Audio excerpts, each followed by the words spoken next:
Hey, hey, hey, today is Cow Appreciation Day. Boy, I wonder, where do these people come up with these national days and appreciation days? So you may be thinking, hey, I appreciate cows because I dig steaks and I've played baseball. Thanks so much for the glove, for the mitt. I don't think that's what today is supposed to be for. I think we're supposed to be appreciating cows for things other than being a food supply. I might be wrong, I don't know for certain. But there is one thing I am certain about, and that is the Daily Dope is in the air.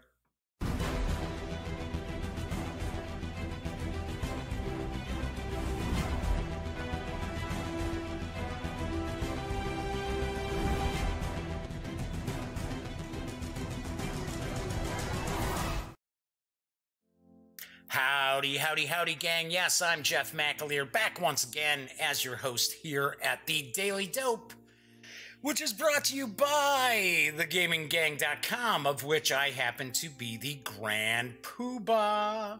So today is July 10th. It's a Tuesday. Welcome aboard. Kick back, enjoy the live stream, or if you're watching later on, just kick back and enjoy the recorded stream. So, yes, I've got some stuff cooking today. I am going to actually unbox and take a first look at Mystic Vale, Twilight Garden. This is the latest expansion for John D. Clare's Mystic Vale game. Interestingly enough, this expansion does come out tomorrow. Its release date is for tomorrow on the 11th. So if you've been considering picking up this expansion, now you'll have a chance to take a peek inside and see what's there. And I'll talk about that in just a bit. Got some news. Yesterday was pretty crazy, so I didn't have any news. But, the funny thing is, the show still ran over an hour with my review of Raiders of the North Sea from Renegade Game Studios.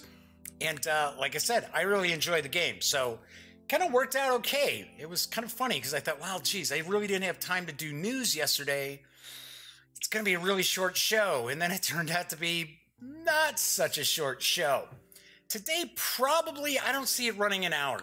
Just because I don't have a ton of news. Don't have a lot of actual info about some of the games, too. And you'll see what I mean in just a few moments. But I do want to point out, this is a live stream. So if you're watching on YouTube, there is chat available. It's not on screen. That's one of the ways that I kind of deter some of the knuckleheads out there from jumping on and saying oddball stuff. But if you are watching live and you want to say hello, or you have a question about Twilight Garden, or you want to take a closer look at that, feel free, chime in, and I will respond. Okay, so moving on to the news. There's a game that's got a pre-order right now, and I happen to be a fan of the Terminator franchise, so I wanted to share the news, but with a little trepidation, I should say. Trepidation? Jeez, come on. I'm 4 minutes into the show, I can't even speak? Gotta admit, it is very warm and humid. More so humid than warm here in the Chicago area today, and it is awfully humid down here in the Duct Tape Studios.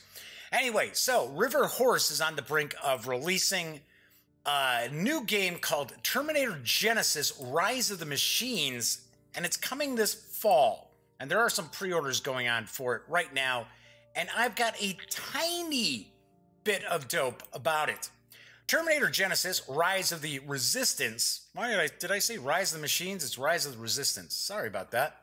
It's a cooperative tactical board game for 1 to 4 players where you play as leaders of the Resistance, liberating humankind from the clutches of the machines. Use the missions guide to select your scenario or play through in campaign mode. Build a modular map and select your favorite Resistance hero before engaging the Terminators in a battle for survival. Roll dice and allocate them to abilities. Oh, brother. Oh, man.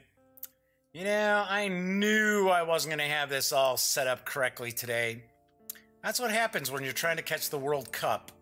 And at the same time, you're you're trying to get ready for the show.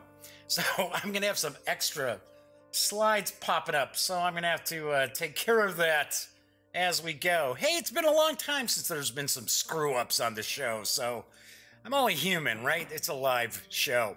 Anyway, roll dice and allocate them to abilities, weapons, movement, and more. Keep pressing on toward the next waypoint, but don't get overrun by the machines. Terminator Genesis Rise of the Resistance is for 1 to 4 players, ages 14 and up, and plays in around 90 minutes to 2 hours.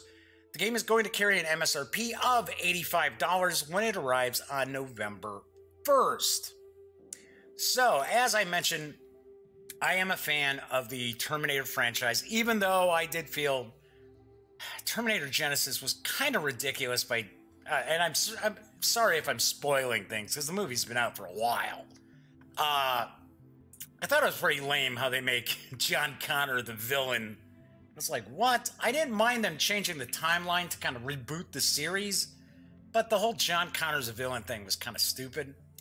But I mentioned that I'm sharing this news with a little trepidation because River Horse, I don't know. I don't know anything really about their games. I have heard their Dark Crystal game was pretty lame. They do have their Terminator Miniatures game, which I have really heard nothing about. I don't know if it's out. I know it kickstarted. And this game has miniatures, although it looks like a lot of repeats of sculpts. So I think all in all, there's maybe 6 sculpts for the minis. And I'm a little leery when I see a company have a game where it's got miniatures and they don't share large size images for the minis. That's why I'm really not showing any miniatures in this news piece, because the images were tiny. And I was like, well, what are you hiding? Are they really soft sculpts? What's going on here? So I am sharing this news. It could be interesting. It could be crap. I don't know. Just because I share a news piece doesn't mean I'm necessarily giving a thumbs up to something that's on the horizon. All right, so I do want to point out there is a new game coming from Plaid Hat. It is scheduled for the 4th quarter and sounds pretty cool. It's about superheroes and it's called Guardians. And I am going to make sure that I am not accidentally sharing images that don't belong here. Here I thought I was like ahead of schedule on this. Okay, anyway, do want to point out the game is coming out for Q4, but there are going to be some special pre-release copies that'll be available at Gen Con in early August, and I've got the dope on Guardians. And why is that? I just got rid of that slide. What's going on here? What kind of craziness is this? Thank you. Gosh. All right. Assemble the ultimate team and join the fight in Guardians, a game of super-powered battles for 2 or 4 players. So it sounds like it's 2 or 4, not 2-2-4. The Guardians were once a network of legendary heroes that fought for peace and justice. They were influential in establishing InterGov, the world's first global government. That's probably not a good thing. The Guardians chose to step aside so that InterGov could usher the world into a new age of peace and prosperity. Nearly 3 decades have passed and new threats have emerged to challenge the peace these heroes fought for. A new generation of heroes must now rise and fight for the future. In Guardians, players will choose and assemble a team of 3 unique heroes from the available roster of super-powered combatants. From there, players will gather each hero's unique power and ultimate cards to form their own deck. The combinations are endless as you explore the strengths and abilities of each hero. All right, Plaid Hat, combinations can't be endless because you only have so many cards, right? Once players have assembled their team of heroes, it's time to take the fight to your opponent.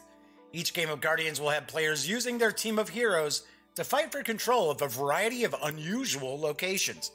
Dominate the fight by playing powerful cards and knocking out enemy heroes, then unleash an ultimate, a special attack that will radically change the state of the game. It's up to you to assemble the ultimate team, say maybe the Ultimates, in Guardians and lead them to victory. Every hero has their own unique strengths and abilities, and to win the battle, you'll need to find the most optimal strategy for your team. There's going to be plenty of previews that will be coming soon from Plaid Hat to show how to construct your deck as well as the heroes themselves. Guardians will be available from retailers and the Plaid Hat web store in the fourth quarter of this year, but there will be, as I mentioned before, a special preview sale with limited quantities at Gen Con 2018. So if you are going to Gen Con, you can also stop by the Plaid Hat exhibit area and play some demos. Guardians is for 2 or 4 players, as I mentioned previously, ages 13 and up, and will play in around 30 minutes. The game will carry an MSRP of $34.95 when it arrives in Q4. Kinda cool. I like superhero games. And Plaid Hat.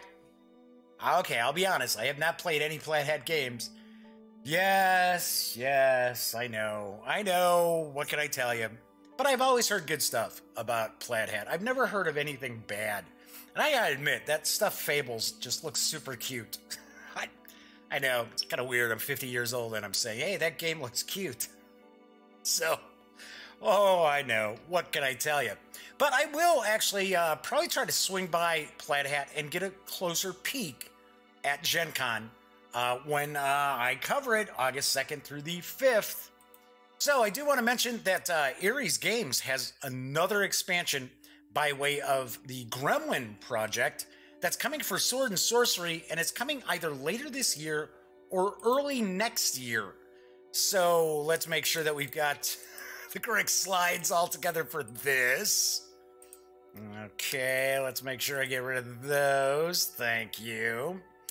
Anyway, I do have the dope on the new expansion that's going to arrive, and it sounds pretty cool because it is Mysterious Lair.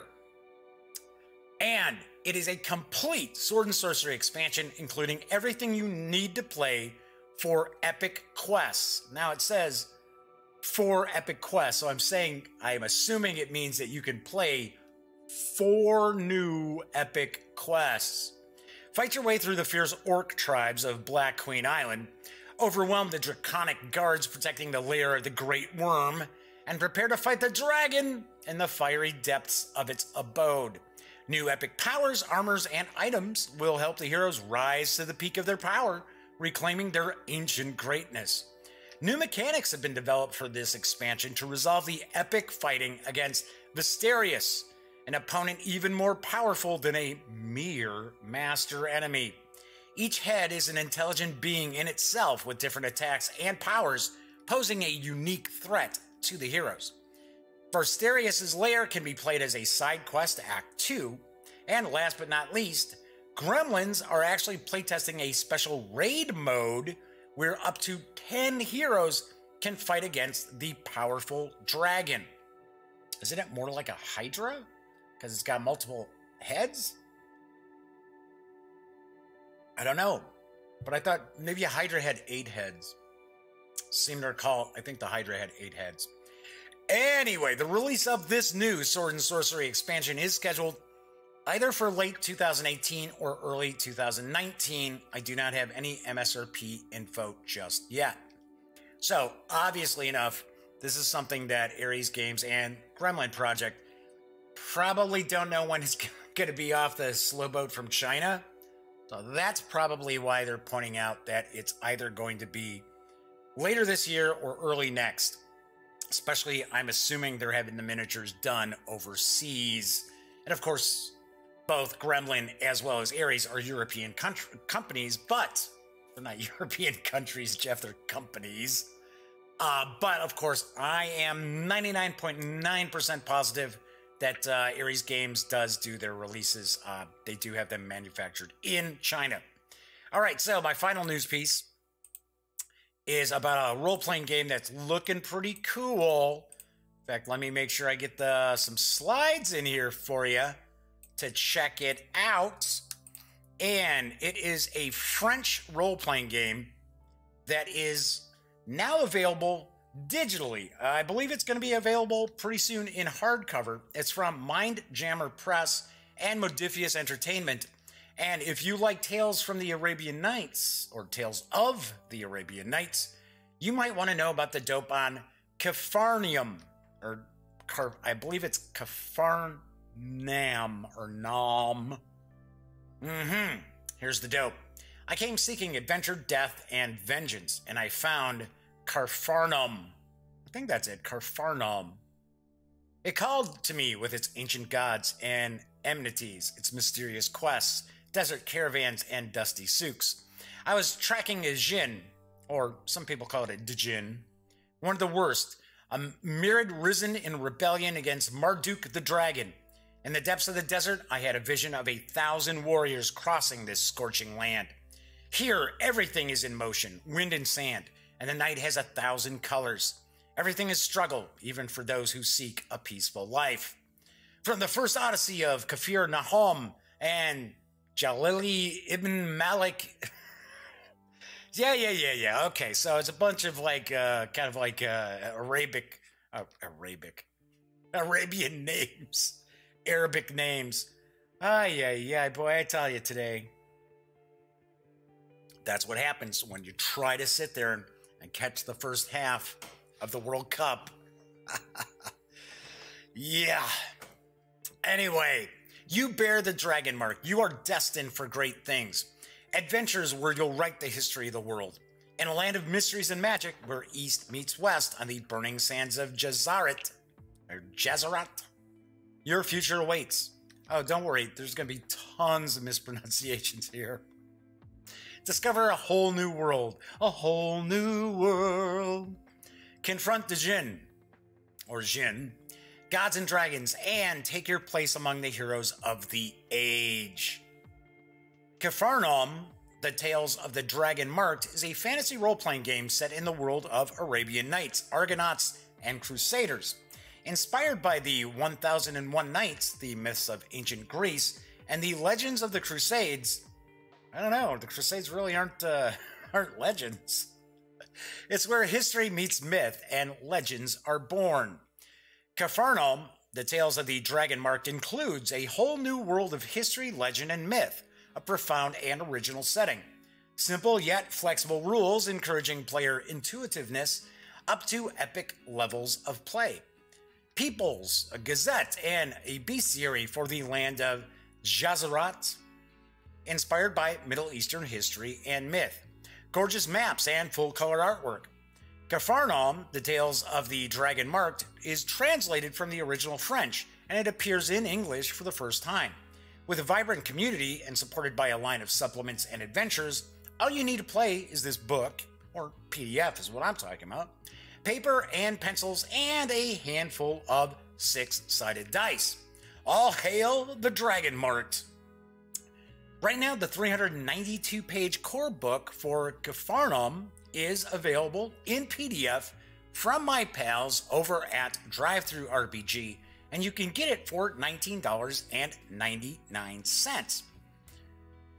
I think this looks pretty cool. If I understand correctly, I believe Sarah Nguyen, I think that's how her last name is pronounced, who is behind Mindjammer Press, who of course publishes Mindjammer, the science fiction role-playing game, through Modiphius Entertainment, released through it, was really instrumental in getting this translated from French to English. Granted, she's not the only one. There is a whole list of authors for this English language edition. But this does seem like this could be pretty cool, pretty interesting, especially if you like Tales of the Arabian Nights. The Crusades thing being tossed in there, I don't know. That seems kind of an odd mashup. I mean, I could see the Arabian Nights and the Crusades, and then they've got like ancient Greece in the mix. So it could be kind of cool. I have to admit, the artwork looks pretty sweet. So that is it for the news today. Boy, all right, boy, that was a mess. That was a mess doing the news today. Oh, I thought I had all the slides set up correctly. I don't know. I don't know what to tell you. All right, so gonna jump in and unbox Mystic Vale, Twilight Garden in just a couple of minutes. Do want to talk about what's coming up on the show for the rest of the week, as well as what I might be doing on Monday. Now, a lot of stuff is starting to fall into place for our San Diego Comic-Con coverage. Hopefully there's more stuff going on that we actually will be able to bring to you this year than in the past couple of years. Things have gotten really weird for San Diego Comic-Con, where they don't want you shooting video and stuff like that. So we're trying to set up stuff where we're talking to people kind of off-site and doing interviews. So we're going to see what we can pull off. But things are starting to fall into place. And the reason why I mentioned San Diego Comic-Con is it starts a week from tomorrow. We have press passes, so we go and we go Wednesday through Sunday. So we're there for preview night. I highly doubt there's going to be a Tuesday show next week. So just letting you know, because we're going to be flying out first thing Wednesday morning out of O'Hare.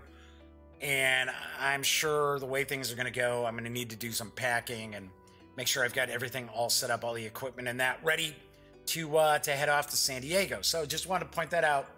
No show next Tuesday. But tomorrow for War Game Wednesday, and I tell you, this is a heavy box. I am going to unbox and take a look at Skies Above the Reich from my pals over at GMT Games. This is essentially a solitaire game. It could be played with 2 players. We're going to learn a little bit more about that. In fact, I'm sure we'll learn a lot more about it when we dive into this on tomorrow's show. And this looks really cool. Looks very, very interesting. So looking forward to checking that out. I do believe I have, you know what? I haven't even read the back of the box. That's how I do my unboxings. I like to come in like ice cold and know almost nothing about the game when I first take a peek at it. So to me, it's like reading up on it and then cracking it open. It's kind of cheating. It's cheating a little bit. They come across as like, oh yes, look at how knowledgeable I am and how I, just assume these things in the correct. And it's like, no. This does look pretty cool. And I do believe that the player for Solitaire is leading the Luftwaffe as they attempt to defend the Reich from the Allied strategic bombing. So that's going to be on tomorrow's show. On Thursday's show, I always like doing RPGs on Thursday. The fine folks over at Free League and Modiphius Entertainment has sent me some Mutant Year Zero stuff. On last Friday's show, I took a look at Tales from the Loop. I finished reading it last night, so I believe on Monday's show, I'm probably going to do a review. Unless something crazy pops up, I think I'm going to be reviewing that. But I am going to take a look. We're going to page through in depth. We're going to look through the core book for Mutant Year Zero. That's on Thursday. Then on Friday, we got a double dip of AEG goodness this week. Not only am I taking a peek at Mystic Vale, but I am going to unbox and take a first look at Istanbul, the dice game. So I have never played the board game Istanbul, and John Zinser was talking about how as a dice game, he didn't want the original board game just to be like a complete, like kind of like poured over where everything's kind of the same. So John Zinser over at AEG said that there's a lot of different wrinkles to this outside of being a dice game as opposed to being a board game. So I'm looking forward to doing that. So pretty cool. All right, so we're going to jump in. We're going to unbox and take a look at Mystic Vale, Twilight Garden. It's the expansion for John D. Clare's Mystic Vale. Let's move that on over to the other camera. Let's make sure that's all focused in there and swing on over. So Mystic Vale, Twilight Garden is from, as I mentioned before, Alderac Entertainment Group, or as I like to call them, AEG, designed by John D. Clare. The core game is for 2 to 4 players. It's ages 14 and up and plays in about 45 to 60 minutes. Now, I did mention earlier in the show, this expansion is supposed to release in stores tomorrow, and it does carry an MSRP of $39.99. All right, so I am going to actually address the elephant in the room about this and say that I don't actually have the core game for Mystic Vale. I mentioned this yesterday, and it's kind of odd, but AEG's great. AEG sends me a lot of review stuff. I am not complaining at all about AEG. But on occasion, it's been a little bit weird that like a core release for something comes out and I don't receive a review copy of it, and then like expansions come out and I get the expansion sent to me. So this was one of those cases. This was unfortunately one of those cases for Mystic Vale. So I have not played the core game. So I'm going to say right up front that many people who are watching to check out this expansion are going to know way more than I know about this game because I have never played it. But I have heard good things about it. And I know there are a lot of people out there who are looking forward to Edge of Darkness, which will be coming. That was a big Kickstarter for AEG. And it is also designed, if memory serves, by John D. Clare. And it actually also has this kind of like card crafting mechanic to it, but in a different sort of setting. It's not, as far as I understand, and I know we're looking at Twilight Garden, but I know there are a lot of people who are curious about Edge of Darkness, and I'll be the first to say I don't know a ton about it. But I do understand it does utilize the card crafting mechanic, but in a different way. It's not just, oh, hey, it's a re-themed Mystic Vale. No. In fact, I do believe, if I'm accessing my memory banks correctly, that John Zinser had mentioned that John Clare had come to him pitching Edge of Darkness, and because it was such a massive undertaking, because it's supposed to be a very epic game, that I believe they released Mystic Vale first because it would be easier to get that out to the public in a much more timely manner than Edge of Darkness would be. Edge of Darkness is, I believe, your heroes or your leading heroes in defense of like a fantasy city under siege. So that's sounds kind of cool. Anyway, Mystic Vale has been a big hit for AEG. And I kind of thought it kind of sort of came out of nowhere, but according to John Zinser, he said no, there was a lot of buzz about it before the game came out. So I have heard really good things. So we've got the little rule book here. So we've got setup, the eclipse symbol, and negative victory points, curse tokens. So Mystic Vale, if I understand correctly, Mystic Vale is sort of a fantasy game where the players are all trying to save the forest from the darkness and like the rot that's trying to invade the forest. Like I said, once again, I have not played it. So we've got legendary advancements. We've got leader cards showing the anatomy of a leader card. Leader setup, using your leader, upgrading your leader. Card clarifications. Now it looks like they're going into detail about some of the various cards. Some clarifications for the Veil. Clarifications for leader cards. Looks like clarifications for more leaders. Leader lore. Oh, that's kind of cool. Getting a little background here about it. I wonder if Edge of Darkness actually takes place in the same, like, fantasy setting. I'm kind of curious, because I could have swore that Edge of Darkness almost kind of shares the same sort of font as Mystic Vale. I could be way off base. I really could be way off base, but I thought that's what I recalled.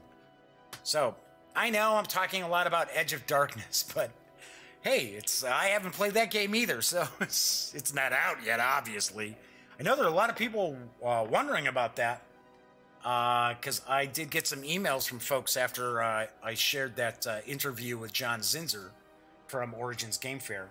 Okay, so we've got some tokens here.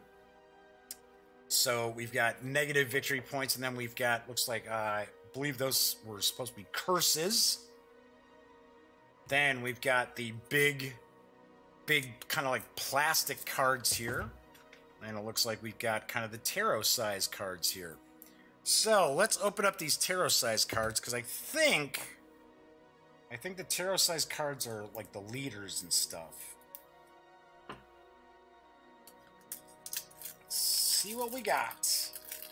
This is pretty cool. One thing I have seen, because I did an unboxing for one of the first expansions that came out for Mystic Vale.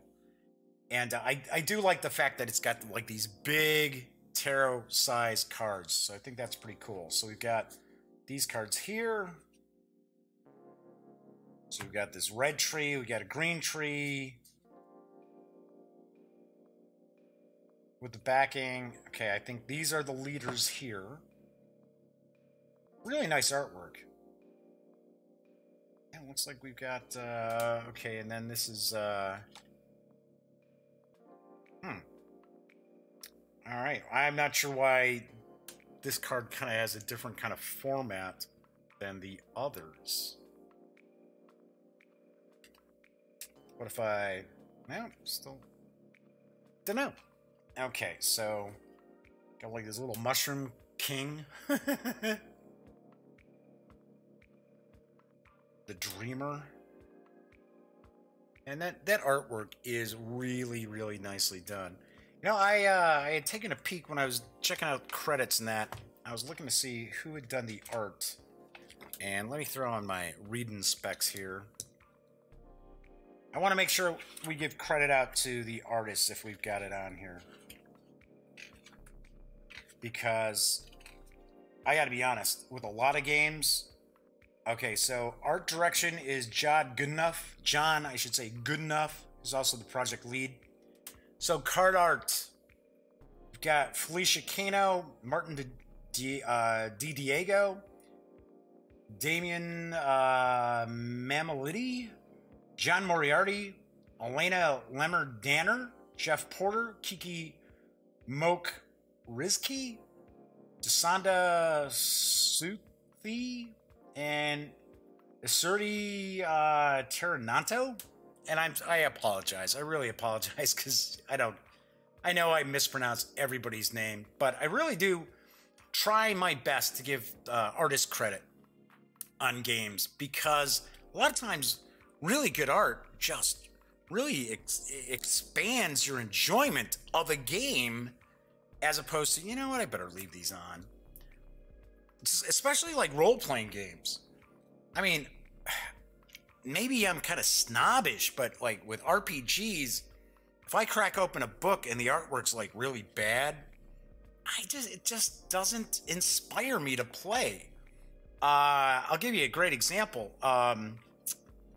Oh gosh, from 100 books. Outbreak Undead. First edition of that book came out, and I thought, hey, you know what? The rules itself, the system itself is pretty interesting, but the art direction that they went in was just abysmal. And it was supposed to be, oh yeah, you know, it's supposed to be someone's journal and they're sketching stuff. It was just terrible. It was awful. So of course, when they were going to do a new edition, I actually at Gen Con one day was talking to the guy behind Outbreak Undead, and I had mentioned, I said, yeah, one of the reasons why that game didn't take off as well as it could have was the bad decision on the art direction. People just didn't like it. They didn't like me saying that, but it was true. And of course, for the second edition, they were looking at, you know, doing regular artwork or more typical RPG art. So we've got the Hunter, we've got the Awakened Sentinel. We've got the Corrupted Soul. We've got the Purifier. See, she's a little different. So I don't know, maybe she's not a leader? Or maybe she is a leader, it's just she doesn't have any special properties? I don't know. The Queen of the Fae. This is the artwork from the cover. Like I said, I mean, that is really, really cool artwork. I love the artwork. And like I said, it To me, it enhances your gameplay, helps to unlock your imagination. Now, I think these are locations. I think these are different locations that we've got. Purifying Spring, Defiled Leyline, Solar Mirror, Festering Brood.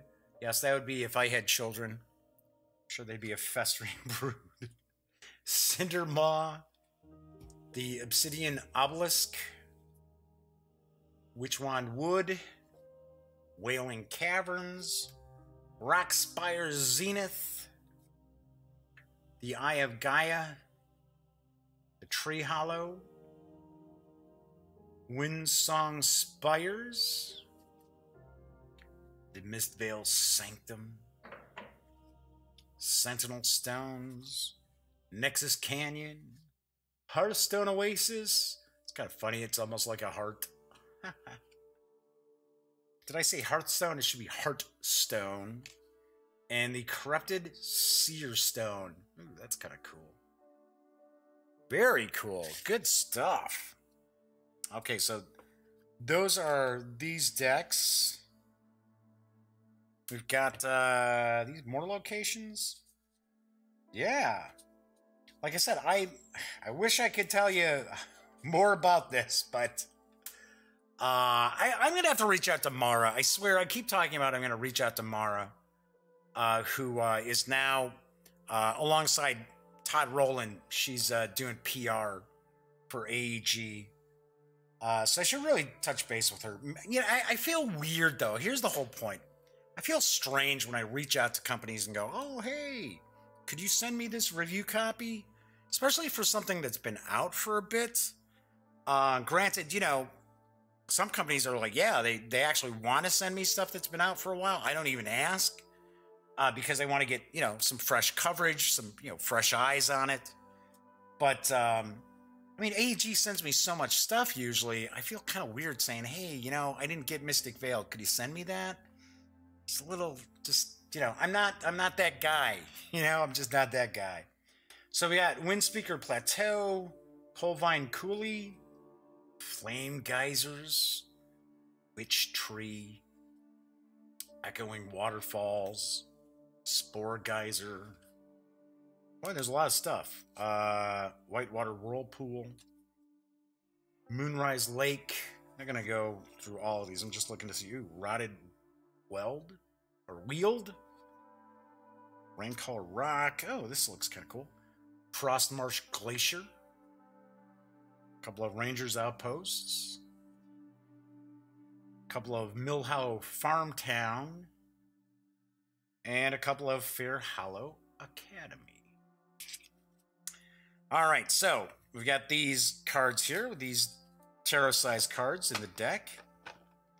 So now we're going to open up the cards here.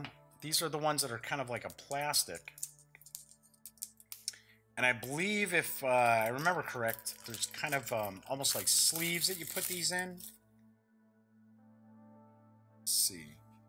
Maybe I'm wrong. Maybe you just kind of put them together. Yeah, I guess you do put them together. So the big thing with Mystic Vale is the card crafting mechanics. So you'll notice that these cards all have some sort of transparency. Maybe not all of them, but many of them have sort of a transparency here. So you're actually building the card with the different... Now, I don't know if this is a legal move or not, but I'm just kind of giving you an idea. Whereas you would have, like, the spider and the ent. So it looks like we've got 3 of the spider cards. So Gossamer Brood. Alright, come on there. There we go. Then we've got 3 of the ent cards. So these are actually the 3 cards. 1, 2, 3. It's stuck together a little bit. That's why it looks like it's like 1 card with the 3 together. We got the ent. Looks like we've got a Pixie Skyguard. Alright, come on. Is this stuck together? Yep. I was going to say it's stuck together. I'm like, I don't think they're both on the 1 card. So we got a Pixie Skyguard. There's 3 of those. The Sepulchre of Elders. Got that. Daybreak Herald. There's a Highland Adventurer. Or, I'm sorry, Highland Avenger. And once again, I apologize. I don't know what any of these icons represent. Looks like a -1. That might be a -1 victory point for this here. Yeah, there's an Astromancer. Lore Keeper. A Hippogriff. An Herbalist. There's a Menhir Circle down there. There's also the Herbalist. It's an Early Sunrise. Better look at that there. And a Snapjaw. So we got the Crone. And a Forest Worm. There's the Forest Worm. Protective Ward. Alright, so there's there's Leaf Weaver. There's a lot of new cards that are in this expansion. And I don't know if the expansion maybe added leaders to the process. Deepwood Veteran. An Ent Speaker. Yeah, there's a bunch. There's a bunch of stuff in here. A Leviathan. Once again, and the artwork is pretty cool. There's a Wind Chaser. There's a bunch kind of sticking together here. Sacrificial Altar. So see, not all of them are just, not all the cards are broken up into thirds. This is broken up. The top 2/3 of the card are occupied by that. Got a Ranger Captain. See, just like we got the University, that's taking up top 3/4. The Blessed Stronghold, that's taking up the lower. Did I say 3/4? I just said 2/3. This is taking up the lower 2/3. So nice. Let's take a peek real quick into the rule book, because I think the rule book's going to tell us what exactly. The new advancements in Vales and Twilight Garden can be used as an expansion or a replacement base game. To replace the cards in the base game. Yeah, because I was going to say, I know you need to have Mystic Vale to play Twilight Garden. All right, so we've got the different plastic tarot-sized cards that you use to craft. Then we've got the other regular cardstock cards, but it's nice cardstock for Twilight Garden with the various different leaders and locations. We've got the cursed tokens as well as the negative victory point tokens there. And we've got the rulebook, the new expansion rulebook. And that is what you find when we take everything from Mystic Vale, Twilight Garden, outside the box. And once again, I can't apologize enough that I have not played the core game. So it's kind of, I kind of sound silly talking about the expansion, not knowing anything about it. But I do apologize for that. Just wanted to show it off. I wanted to show off what comes with it, what the artwork looks like. And this is like a big expansion. So as I mentioned before, this comes out tomorrow in stores. And it does carry an MSRP of $39.99. All right, so there you have it. Like I said, bit quicker show than I was expecting. Just simply because, this wasn't a ton of news. Now, the funny thing is, there were some news pieces that popped, I don't know, about 20 minutes before I was going to go live. So it's kind of like, well, a little late for that. But I'll have them on tomorrow's show. As I mentioned before, for Wargame Wednesday, we're going to take a look at Skies Above the Reich. That should be pretty cool. So I know, I got to say, the Wargamers out there really do pop in and check out the Daily Dope quite a bit, as well as when I sometimes do some standalone videos, which I'm doing a few more of. I'm doing more standalone videos for some like smaller footprint games and so on. So anyway, that's it for today's show. When you're not watching The Daily Dope, be sure to visit thegaminggang.com for all the latest in gaming news, reviews, comics, movies, TV. You know the drill. Get your geek on at thegaminggang.com. Once again, I'm Jeff McAleer. I will be back tomorrow. So until then, enjoy the rest of your Tuesday. And as always, thank you very much for watching.